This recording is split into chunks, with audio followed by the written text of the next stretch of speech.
You listen to FloorDaily.net, and I'm Kemp Harr. This morning, my guest is Dr. Bob Peoples, the Executive Director with CARE, the Corporate America Recovery Effort. Bob, how you doing? Good morning, Kemp. I'm doing great. We were together yesterday in Orlando, CARE meeting, and the attendance was better this year. I mean, you had roughly 90 people, right?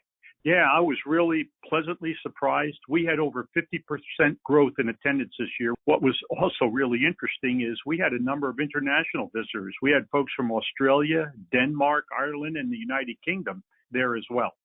And most people know CARE's goal is to minimize the amount of carpet that ends up in the landfill. You want to find market-based solutions that pay for themselves economically because those beat subsidies. One of the things I want to talk about is get an update on that. But first, I'd like to talk briefly. You've had a long and arduous couple of 3 months because Cal Recycle, which oversees the program in California, which was the first extended producer responsibility program to get passed, you have to submit a plan to them, and they rejected your plan and actually took over the running of the collection centers. And now you've gotten it back, and they've approved your 5-year plan. Give us a quick update on that. So what happened was when they disapproved our plan in November, they invoked the contingency plan that was already sitting there. And at the end of the year, they took over the oversight of the program, but under contract, CARE continued to run the program. It's been an arduous process. The way funds were handled changed around. We ran into a bit of financial crisis with the fund balance, and we had to manage our way through all of this.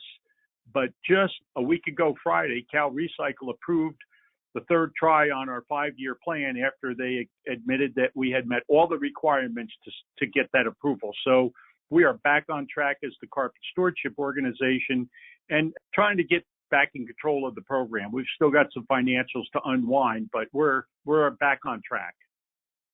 Okay. So did you make some concessions, or did they just figure out when they were running it themselves, this is hard to do, and they wanted to give it back to you? Well, that's an interesting question, Kemp. I think that the staff at Cal Recycle realized that this program is far more complex than they appreciated. And by the time we got to this final approval, I think the staff was very grateful that, it had been signed and we could take it back over. I can tell you that on the CARE side, our workload tripled during the time of this contingency plan. So it was not an efficient way to run the program. And it's unfortunate because it came at a time when we hit all of our targets for 2022. In fact, we exceeded the recycling rate target of 27%. We came in at 33% for 2022, and for the first time ever met all of the goals for the year 2022. How many pounds of post-consumer carpet have you diverted from the landfill in California in the past year? Yeah, Kemp, in 2022, we diverted about 55 million pounds in terms of recycled output from the landfill. That represents that 33% recycling rate that I quoted earlier. And the other thing is we have a goal of meeting or exceeding 75% recycling efficiency, and we actually ended the year at 80%. So, again, another really strong year for those metrics. Now, this thing started at a nickel a yard. Prior to April 1st, broadloom was assessed at 35 cents a square yard, and carpet tile was assessed at 50 cents a square yard.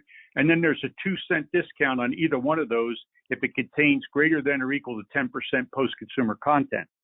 But Cal Recycle directed CARE on April 1st to increase the assessment to 58 cents per square yard for broadloom and 73 cents per square yard for carpet tile. And I think for full disclosure for your listeners, we will have to go up again on that assessment rate sometime later this fall or the first of the year, because one of the new requirements that Cal Recycle has required is that we create a 6-month reserve. And they've given us till the end of 2025 to build that reserve, but we'll have to increase the assessment in order to hit that target. We also know, and we covered the news, that New York is also coming out with a program, but they've given a 2-year deferral on that. they're going to focus on packaging first, and the carpet side of that won't kick in for another couple of years. The California program lets the consumer pay for it, and the New York program is going to make the manufacturers pay for it, right? That's correct. They do not want a visible fee to the consumer. They want the carpet industry to bear the cost of setting up the collection and recycling program in the state of New York. How much has this fee, which is paid by the consumer in California when they buy carpet, how much has that slowed the sale of carpet down in California? That's a great question. The best answer I can give to you now is based on information hot off the press. At the conference, we heard that the average decline in carpet across the U.S. was 13% in Q1 of 2023. We know that the decline in sales of carpet in California in Q1 was 18%.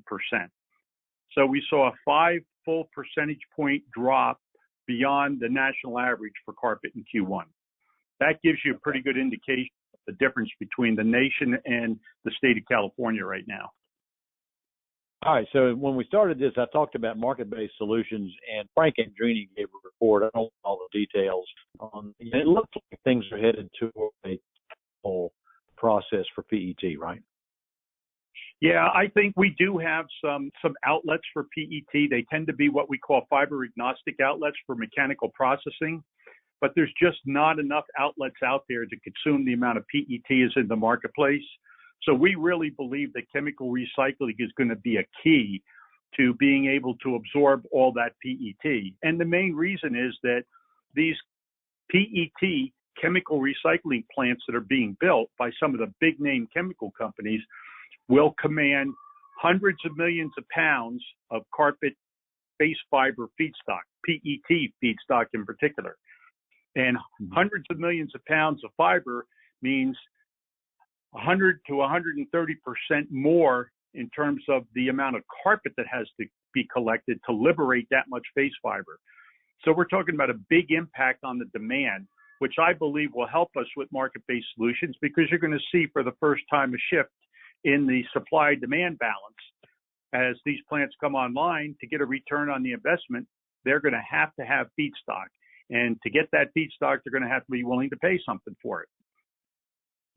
Okay, so listen, I'm just going to real quick mention that you had some pretty big companies there. You had Exxon there, you had Dow there. It sounds like you've attracted some of the big companies that can maybe come up with a solution. Before we run out of time, you did give 2 awards at this meeting. Both of them were great people. Tell us a quick summary of that, if you would. We decided to do 2 Person of the Year awards this year.